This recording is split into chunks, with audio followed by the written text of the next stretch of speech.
명쾌한 해설을 해주실 뉴스 전문가 두 분 스튜디오에 나와 있습니다. 먼저 전지현 국민의힘 선대본부 경제사회위원 나오셨습니다. 안녕하십니까? 어서 오십시오. 안녕하세요.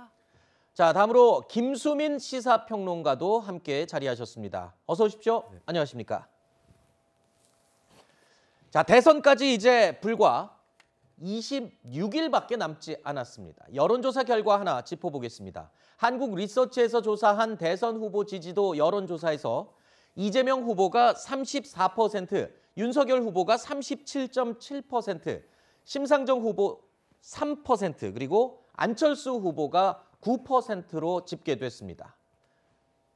다음 조사 살펴보겠습니다. 한국 갤럽에서 조사한 대선 후보 지지율 결과인데요. 이재명 후보가 36%, 윤석열 후보가 37%로 나타났습니다. 또 심상정 후보는 3%, 안철수 후보가 이 조사에서는 13%로 나타났습니다. 자, 오는 13일 그리고 14일 양일간 후보 등록을 앞두고 있죠. 안철수 후보가 이번 주말에 단일화냐 완주냐 이 양단의 결단을 내릴 것이라는 관측도 나오고 있는데요. 여론조사 결과를 본다면 이재명 후보, 윤석열 후보 이 오차범위 내에서 접전을 벌이고 있고 안철수 후보 지지율이 10% 내외를 기록하고 있는 상황입니다. 자, 안철수 후보의 지지율이 이 안 후보의 결단에 어떻게 영향을 줄지 이 부분도 가장 관심사가 되는 것 같습니다. 전지현 위원님은 어떻게 보십니까? 이 지지율이 이 결단에 영향을 끼칠까요? 그 결단이라는 건 단일화 결단을 그렇죠. 말씀하시는 단일화를 거잖아요. 할지 여부. 예, 물론 이게 15%가 휙 넘어가지고는 뭔가 비용의 부담을 덜면은 완주했을 때의 그다음 물리적 부담 같은 거는 줄어들 거예요. 그런데 이 선거라는 게 완주하려고 나오는 게 아니라 내가 당선이 되고 싶어서 나오는 거잖아요. 네. 그 완주를 한다고 하더라도 결국 3등으로 당선돼 버리면은 별로 차기 정부에서 할 수 있는 게 없단 말이에요. 세석을 가지고. 그렇기 때문에 안철수 후보가 누누이 얘기해왔던 어떤 정권 교체의 명분이라든지 그다음에 차기 정부에서의 본인의 정치적인 입지를 생각하면은 네. 결국은 지지율과 상관없이 본인이 뭐 1, 2등으로 치오르지 않는 한 상관없이 단일화는 예정된 수순이 아닐까 싶습니다. 네, 당선이 되지 않는다면 정치적으로 큰 의미가 없는 게 아니냐 이런 분석인데 평론가님은 어떻게 보십니까? 네, 근데 저는 거꾸로 안철수 후보가 지금은 차기 정부에서 본인이 뭘 맡게 되더라도 의미가 없을 거다라는 생각을 하고 있었다고 봅니다. 사실 안철수 후보가 지난 10년 동안 정치를 하면서 단 한순간도 여당이었던 적이 없었거든요. 네. 항상 야권 쪽에서 정권을 심판하는 그런 단일화 정도만 했었던 건데 이번에도 그렇게 할 거냐 뭐 그런 의문이 제기되지만 사실 대선에서 완주를 한다는 것은 향후에 있을 수 있는 총선, 지선 여기서의 어떤 터전을 마련한다라는 의미가 있습니다. 그래서 꼭 낙선한다고 해서 의미 없는 선거는 아닌 것이다 라는 그런 의미가 있고 오늘 안 그래도 안철수 후보가 한 공식 행사에 참석을 해서 한국을 다당제로 바꿔 나가겠다. 네. 다당제를 해야지 문제를 해결할 수 있다라고 하는 뭐 예전에도 피력했던 신념이기는 한데 그것을 똑같이 피력을 했기 때문에 완주의 의지는 굉장히 강하다고 볼 수 있겠고 그리고 안철수 후보의 현재 지지층을 보면은 이 지지층들이 안철수 후보가 사퇴를 했을 경우에 윤석열 후보에게 다 가느냐 그렇지 않습니다. 여기저기로 흩어지거나 혹은 투표를 포기하거나 이렇게 되는 거거든요. 그걸 감안했을 때는 굳이 본인이 뭐 정권 교체를 위해서 사퇴를 한다 이렇게 하지는 않아도 된다라고 하는 게 현실인 것 같습니다.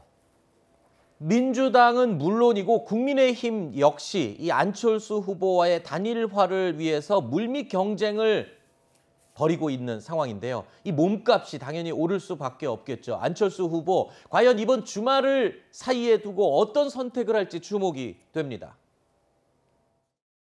현재 안이한 낙관론과 자강론이 나오는 것에 국민과 당원은 불안해한다.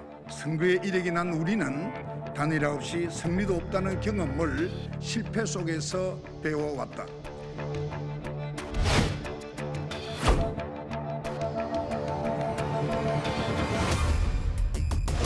정권 교체의 주역이 되겠다는 안철수 후보께서 과연 민주당과 할까요? 안철수 대표님 제발 등골 빼먹히지 마시고.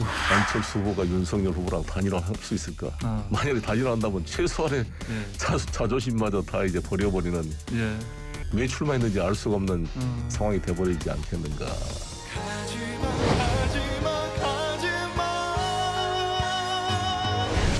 저는 제가 정권 교체를 하러 나왔습니다. 지금 이 시대에 가장 필요한 모든 역량을 다 갖추고 있는 후보는 저밖에 없다고 확신합니다.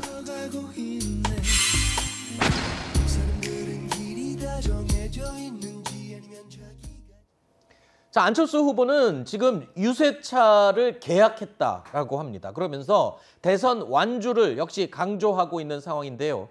이번이 세 번째 대권 도전입니다. 자, 안철수 후보 지금 선택할 수 있는 길이 몇 가지가 있을까요? 저희가 세 가지로 한번 정리를 해봤습니다. 자, 첫 번째 이재명 후보와의 단일화, 윤석열 후보와의 단일화, 그리고 대선 완주. 자, 세 가지 모두 본인에게 정치인으로서 어떤 이 이익과 실이 있을지 지금 굉장히 고민을 하고 있는 상황일 텐데요. 자, 이번 주말이 아마 그 기로가 될 것 같습니다. 다음 주에 어떤 선택을 저희도 방송에서 여러분께 전달해 드릴지 궁금하네요. 자, 국민의힘 이준석 대표는 야합이 없는 상황에서 단일화를 한다면 또 마다할 필요가 없다. 이렇게 입장을 오늘 오전에 밝혔습니다. 지금까지 이준석 대표라고 하면 단일화에 대해서는 굉장히 부정적인 입장을 일관해 왔던 인물이죠. 일각에서 언급한 이 안 후보가 단일화 후 국민의힘 당권에 도전하도록 하는 시나리오. 글쎄요, 뭐 이런 시나리오를 염두하고 이준석 대표가 갑자기 오전에 이런 발언을 한 걸까요? 그 이준석 대표도 결국 어떤 단일화가 필요하다는 그 당내 흐름에 대해서는 혼자 반대할 수는 없을 것 같아요. 네. 다만 조건 없이 한다면 그 얘기를 한 거는 일단 저는 어떤 협상의 기술이라고 보거든요. 제가 아까 안철수 대표의 차기 정부에서 어떤 정치적인 입지를 말씀드렸잖아요.